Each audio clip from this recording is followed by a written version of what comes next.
Bismillahirrahmanirrahim. Assalamualaikum warahmatullahi wabarakatuh. Perkenalkan, nama saya Salma Nabila dari UPBJ Jakarta dengan NIM 8602555154. Di sini saya akan membahas mengenai asesmen adaptif berbasis AI, cara kerja, manfaat, dan contoh penggunaannya. Dalam pembelajaran modern, setiap mahasiswa memiliki kemampuan, kecepatan belajar, dan kebutuhan yang berbeda.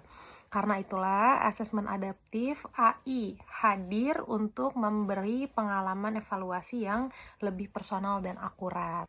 Lalu yang kedua yaitu ada cara kerja sistem asesmen adaptif. Yang pertama alurnya yaitu soal awal, lalu jawaban mahasiswa, AI menyesuaikan tingkat kesulitan, analisis jawaban, profil kemampuan. Nah, untuk cara kerja sederhananya, yang pertama yaitu sistem memberi soal awal dengan tingkat kesulitan menengah. Yang kedua, ketika mahasiswa menjawab dengan benar, AI menaikkan tingkat kesulitan soal berikutnya. Terus yang ketiga, jika salah, AI menurunkan tingkat kesulitan dan menyesuaikan tipe soalnya. Dan yang terakhir, AI menganalisis pola jawaban secara real time untuk memetakan kemampuan aktual mahasiswa.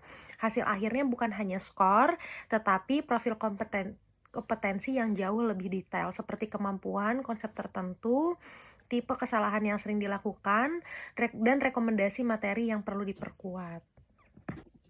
Lalu yang ketiga yaitu cara menggunakan sistemnya. Ya, yang pertama, mahasiswa cukup login ke platform, memilih asesmen, lalu mengerjakan soal yang muncul satu persatu, tidak perlu memilih tingkat kesulitan, AI menyesuaikan semuanya.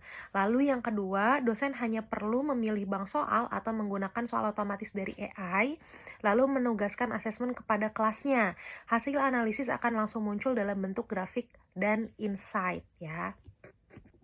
Selanjutnya ada contoh konkret dan manfaat bagi dosen. Yang pertama misalnya dalam mata kuliah statistika dasar, setelah mahasiswa menyelesaikan asesmen adaptif, dosen dapat memberikan laporan seperti misalnya contohnya 30% mahasiswa kesulitan pada topik distribusi normal, terus 20% sering salah pada konsep mean versus median, misalnya seperti itu. Atau kelompok tertentu cepat memahami probabilitas tetapi lambat pada soal perhitungan matematis. Dengan data ini, dosen dapat melakukan intervensi pembelajaran yang personal, seperti memberi materi remedial khusus hanya untuk mahasiswa yang butuh, lalu membuat kelompok belajar berdasarkan level kompetensi, memberikan latihan tambahan otomatis sesuai kelemahan masing-masing mahasiswa, memfokuskan pertemuan tatap muka pada topik yang paling banyak menimbulkan kesalahan. Selanjutnya ada manfaat bagi mahasiswa. Mahasiswa pun mendapat manfaat langsung, mereka akan melihat laporannya. Setelah mengerjakan itu, lalu muncul laporan atau hasilnya, yaitu skor kemampuan tiap topiknya, terus grafik perkembangan dari asesmen sebelumnya, contoh soal yang salah beserta penjelasannya, rekomendasi materi video atau latihan lanjutan yang disesuaikan dengan kelemahan mereka.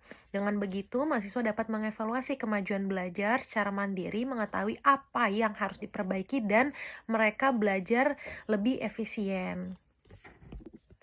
Ya, melalui asesmen adaptif berbasis AI, proses evaluasi tidak lagi sekedar memberi nilai, tetapi memberi insight yang membantu meningkatkan kualitas pembelajaran. Dosen dapat mengajar lebih efektif, dan mahasiswa bisa belajar dengan cara yang lebih personal. Belajar lebih cerdas, mengajar lebih tepat sasaran, asesmen adaptif berbasis AI. Terima kasih. Wassalamualaikum warahmatullahi wabarakatuh.